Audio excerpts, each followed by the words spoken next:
Sekarang ni banyak orang menulis pasal kewangan di internet, khususnya melalui media sosial. Dari satu sudut bagus, sebab kita akan dapat banyak kesedaran dan world kita pun akan ada banyak kepelbagaian. Jadi taklah kita baca cerita politik sahaja, cerita pasal kucing aja ataupun cerita pasal artis putus cinta.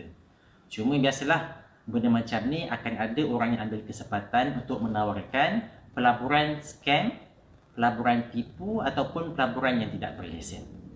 Jadi saya nak kongsikan 4 langkah macam mana nak menyelamatkan diri kita semua daripada terjebak dalam pelaburan scam ni. Sama ada pelaburan tu datang daripada internet ataupun kita berjumpa secara face to face. Pertama, kita hendaklah berurusan dengan individu ataupun entiti yang berlesen sahaja. Bagi orang awam, mereka nampak semua orang yang bercerita pasal kewangan ni adalah penasihat kewangan ataupun financial advisor. Tapi pada hakikatnya, ada financial planner, ada syariah advisor, ada unit trust consultant, ada analis saham, ada remiser saham, ada corporate finance advisor, ada futures broker dan seterusnya. Dan setiap daripada individu berlesen ini ada fungsi yang tersendiri dan berbeza-beza tujuan dan matlamat mereka bercakap pasal pelaburan ni. Jadi kita kena semak dulu dan saya cadang untuk kita semua muat turun aplikasi Investment SC ataupun kita boleh cari ataupun Google sahaja SC Public Register of License Holder, dan di situ kita boleh tulis nama orang tu, kita boleh tulis nama entiti tu untuk semak sama ada berlesen ataupun tidak. Atau cari nombor telefon Suruhanjaya Security Malaysia dan hubungi mereka.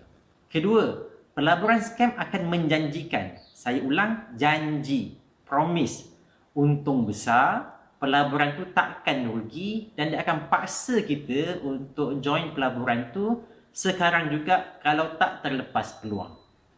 Sedangkan pasaran ini, saham ke, bond ke, sukuk, unit trust semua ni ada sampai hari kiamat. Jadi kenapa nak rushing?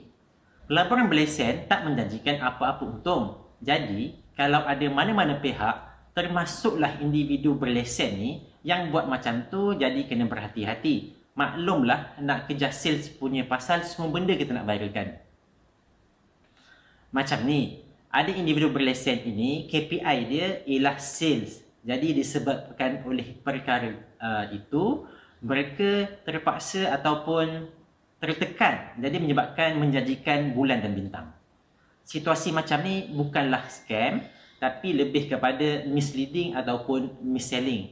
Dan perkara ini pun kita boleh adukan kepada regulator seperti Suruhanjaya Security dan tidak akan boleh diambil. Ya, ramai individu berlesen sudah pun dikenakan tindakan akibat perbuatan-perbuatan tertentu yang menyalahi peraturan untuk mereka yang berlesen.